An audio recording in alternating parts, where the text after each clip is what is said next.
Hey guys, coming to you from the Road to Hall of Fame meeting up in Green Bay, Wisconsin.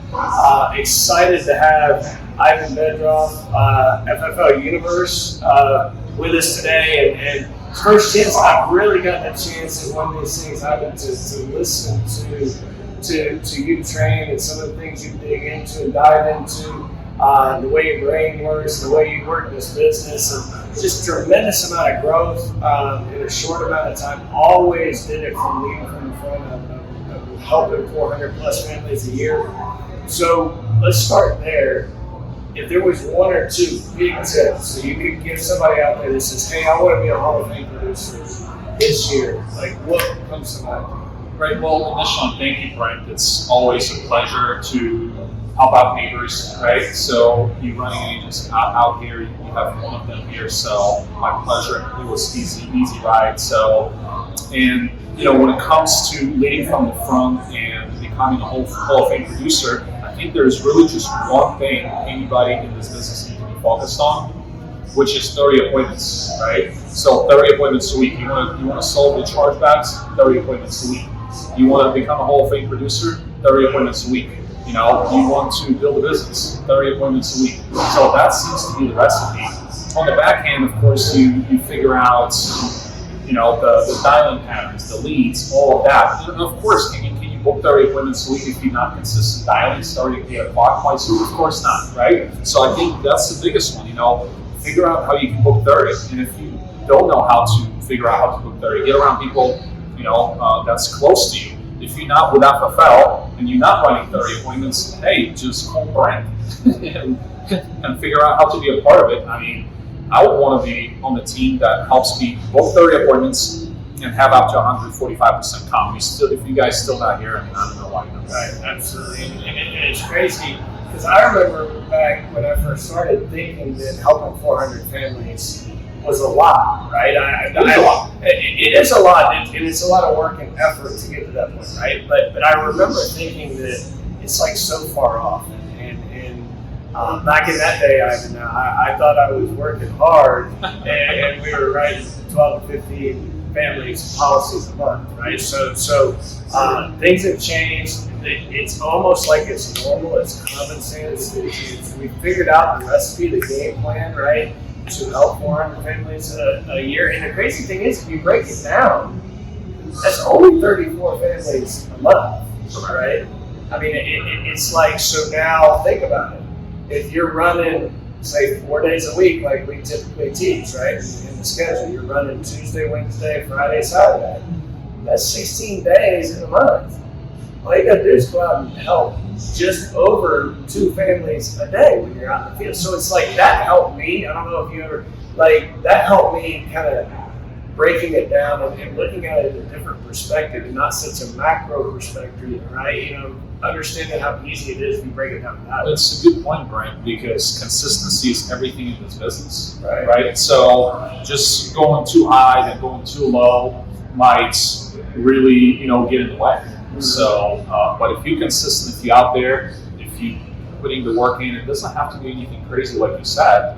You just have to be very consistent. Yep, and you have to care about helping people, right? And you have to be okay with, you have to be able to fight through some of the things that will happen, because it's not going to be all roses and daisies. It's just not. You are going to have ups and downs. The key is to make sure during those ups and downs you stay right here, right? So. One last thing, you mentioned downstairs in the meeting the biggest change that you've made that has positively impacted your business over the last, say, year, right? What would that be? Let the people know. 100% is just always be on the lookout of what is the next uncomfortable thing you want to start doing. What's the next skill you want to acquire, right? So wherever you are in the business, you're not gonna, I guess all of a sudden go from 10 families a month to 40 families a month, right? So you're not going to, but, and there's some skills that come to you naturally. Like if you already, producing and now you want to build a business and now you're like, all right, and I may not have that business acumen, I may not have the skills. Well, just don't forget where you came from, get uncomfortable, learn, maybe outsource some of the things, be real with yourself, challenge yourself, and just go get a comfort. I think that's been our recipe all day, every day. It's 100% true. I look back at day one. It feels like the more uncomfortable I am, the bigger the business is getting, or the better success I'm having. The more comfortable you feel. Yes, and exactly. The more comfortable the family gets, and guess what? The more comfortable I get with things that used to be uncomfortable. Correct. It's part of growth. It's part of I guess being a better you every single day. I mean, it's if we want to get better, we got to challenge ourselves. We got to get uncomfortable. So, dude, I appreciate you. No problem. That's where the challenge comes from, by the way. Us being part of the family, and where the family feel better and they get better, we fall in the trap of sometimes working with us. Yeah. And just getting sidetracked, but just see yourself as a business too. Like, while family gets better, let them enjoy it. So it's not the time, just let's go out there and help as many families as we can. Absolutely, man. Well, listen, I appreciate you. Congratulations on all the great things that have happened in your business this past year. I know it's only the beginning. Continue to grow it, and I look forward to doing that with you. Absolutely, happy to learn from you. Thanks, buddy. Hey, no problem. Hey guys, up here at the Road to Hall of Fame meeting in Green Bay, got Keifer Zimmerman, FFL Saints, with me, and Keifer, these meetings around the country, just going around trying to let people know what it takes. Obviously it's achievable, but what it takes to be a Hall of Fame producer, helping 400 families in a year. And in your opinion, if there was one thing, like maybe the top one or two things that somebody listening to this could say, hey, if I go do that, I'm going to be Hall of Fame producer, like what would they be? Well, I can say when I first started, I remember I remember talking about Hall of Fame and thinking there's no way that I can get it. Whatever I was producing, I was like, it's going to take forever. I'm never going to get it. But I think that we always say about giving it 90 days and just keep working. I literally just kept showing up and kept doing the same thing. And after 3 months of doing it, my fourth month was crazy different. Mm-hmm. And then just from there on, I just never even thought about it. I just kept putting my head down and going to work, and then eventually the numbers just started falling. So I think just consistently showing up, consistently doing it. Okay, so consistency, is that just with your schedule? Is it with your lead flow? When you say consistency, because you have to have consistency with a number of different things, mm-hmm. right? And do you have consistent lead flow coming in every single week where it's just automatically coming and you don't have to worry about your leads? Talk a little bit about that. Yes, I think both. I think you some coming in automatically because it forces you to keep working, but then also integrating stuff that forces you to keep pulling yourself accountable to go on the CRM, purchase the leads. I think it's a mix of both of that. Got it. But consistent schedule too. Every Monday, Thursday, I'm always dialing. That's what I did I didn't take time off or whatever. I think even if you do, I remember I would have events that would happen or whatever, and I'll reach out to you and say, hey, I need help with my schedule. I want to, no matter what, get 120 appointments in the month.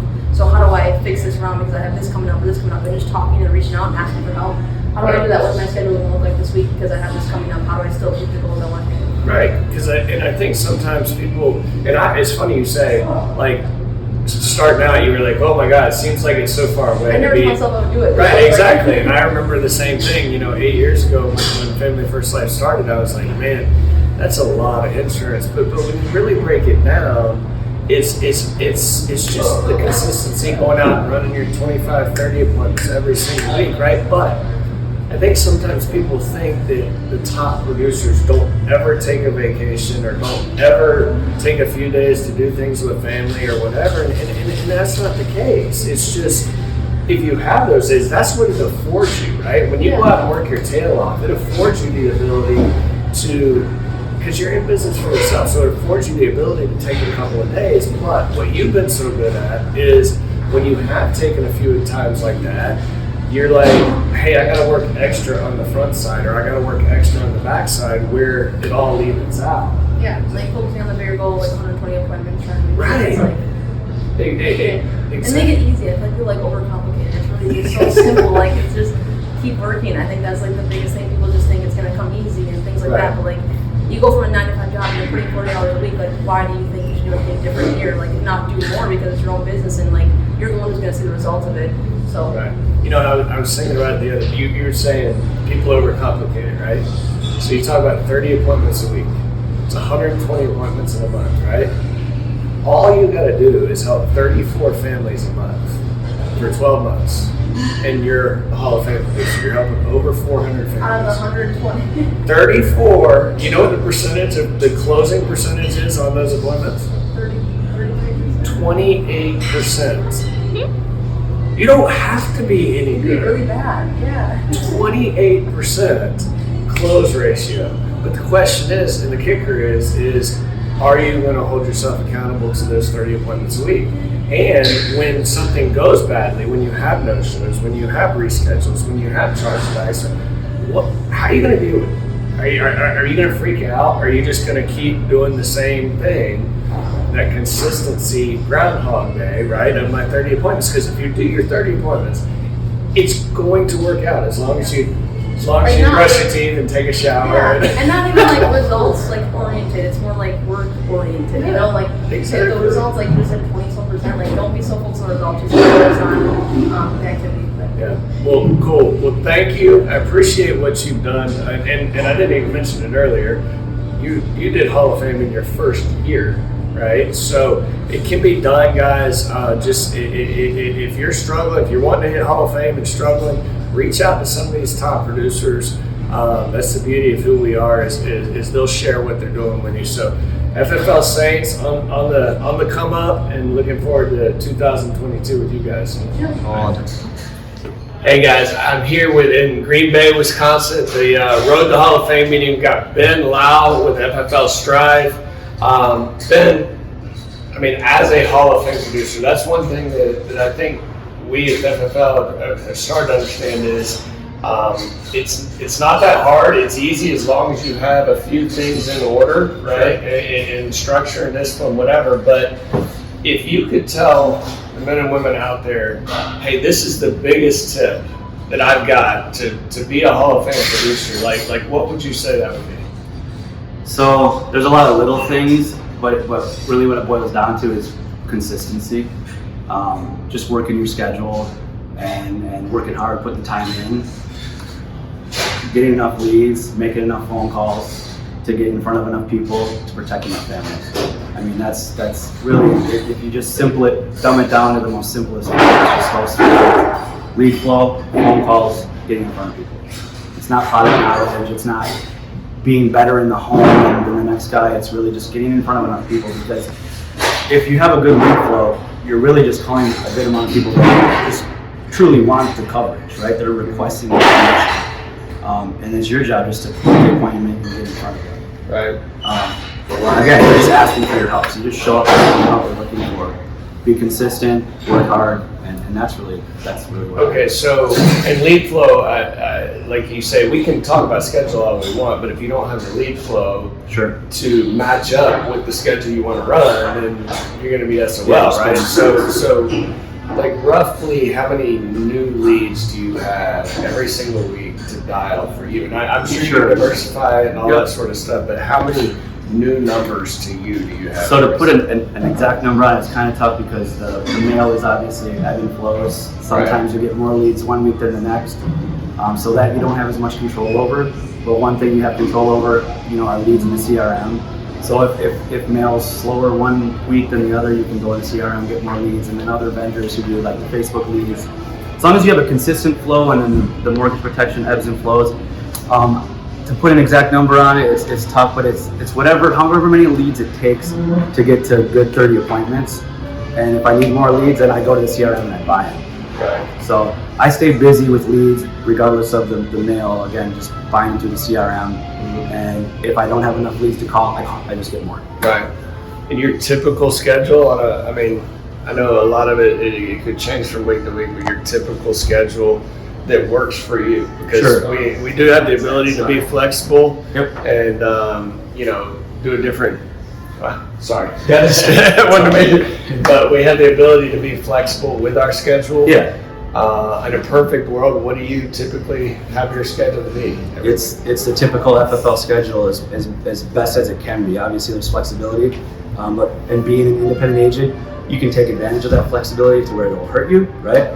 So, I mean, I'm dialing on Mondays, booking my appointments. Sometimes, depending on my week, maybe I'll try to run a couple appointments on Mondays, but typically, again, it's dialing Monday, running Tuesday, Wednesday, dialing Thursday, running Friday, working the weekend. I don't work every weekend, but I definitely do work a good amount of them. You know, there's a way. I have a family. There's weekends I don't work, but there's plenty of weekends I do, and I think that's a huge difference. You got to just plan on working some of these weekends. Right, because people are home. They're especially home. the ones that are working, and they're home on the weekend, and they're in a good mood typically, right? Exactly. They're home because and they didn't have to go to work that day. So. Yeah. Well, man, I appreciate it. It's you know, we've got a great lineup here today as far as people that are training, and you know, it is interesting to see all the Hall of Fame producers around the country going to some of these meetings, and everybody has their own little take on it, but the consistency and the structure of the schedule and the getting leads and things like that, that's always the number one. That you gotta have that to start, and then you know, obviously the willingness to go out and help people. But I appreciate you leading from the front. Appreciate you setting the example for a lot of people out there, man, and look forward to seeing the growth that FFL Strive has coming up this year. Appreciate it. Thanks for having me. Hey guys, coming to you from the Road to Hall of Fame meeting in Wisconsin, up in Green Bay. Got a special guest, Hall of Fame producer Sydney Kiley-Craig, FFL Untamed. Just excited to this is the first chance I really had a chance to listen to you train and speak on your business today. And for the men and women that are listening to this, they say they want to go out and help 400 families in a year, right? What would be 2 or 3 pieces of advice? It's like, hey, you have to do these 2 things before you can even start getting them. Okay. So I would just say the number one thing you have to do is be a student of the business. So basically, you know, when you come in, we've got our various trainings, whether it's the virtual sales training or boot camp. Do that, but also like find a buddy in the business who's not your mentor, and like somebody who's doing well. So like somebody you see on a Zoom meeting, maybe with your own group or whatnot, and pair with them and just say, hey, like I have questions. And what do you do in this situation? And just, you know, when I started, I always had, I listened to a lot of different training materials and I wrote notes down. I was always, because being a student in the business, you have to purchase a lot of leads and check your fear. So leave your fear at the doorstep. Your brain is designed to keep you safe. And if you need safety, you know, being in a, you know, this is. So what were some of the, okay, so that's, and I've never really heard it put that way, check your fear, but like what were some of the things that you had to check your fear on to get to the level? You know? Yeah. I mean, what we're doing is we're purchasing leads of people who've expressed a desire to buy. And so like first, like, you know, when you purchase a book of business, right, that's what we're purchasing, like that can be fearful, especially if you don't have a lot of money. But you have to just say, hey, thank you, Vine, for trying to keep me safe, right? But I'm going to do this anyways. And you have to just take the next step and stay completely and totally involved, you know, with your mentor, with your group, and whoever else you might find that you connect with. Right. And I know your group's growing. You got a lot of momentum. Had a good number of people here at the training today. Like, with what we have going on with MFL around it, like, what are you most excited about right now as far as the growth of your group and where it's headed? Yeah, I mean, I think like at one point you're always excited about your own personal production. Now just seeing people on my team thrive and all the things that they're able to do. You know, I just yesterday helped a gal, you know, write her first IULE. You know, she was doing a telephone call. We were Zooming together, and I was helping her. Like, oh, this is how you navigate the website and whatnot, and you know, creating illustrations, and then just seeing her excitement and like knowing what she's going to be able to do, and seeing like the belief that, you know, everybody, I think a lot of people come to this business very skeptical, and when they actually do it, it's like, oh, yes, it's possible. And then all you have to do is keep doing those same things that got you to that first family, those first applications over again. Absolutely, it can be done very easily with a lot of hard work. It's just go out, be consistent. That's the theme I'm hearing today with a lot of people is just the consistency of having to do the same thing day in, day out, week in, week out. No matter whether the results are great, whether they're not so great, whatever, you just gotta keep getting back up on the horse, so to speak, more than anything else. So I look forward to seeing the growth of your group. I know, like I said, I've been noticing you guys are growing, got good momentum. I appreciate you coming up here today and helping out, and anything we can ever do to help you and your group, just let us know. Yeah, well, thank you so much. It's an honor and a privilege to be a part of Family First Life, and thank you so much for having me today.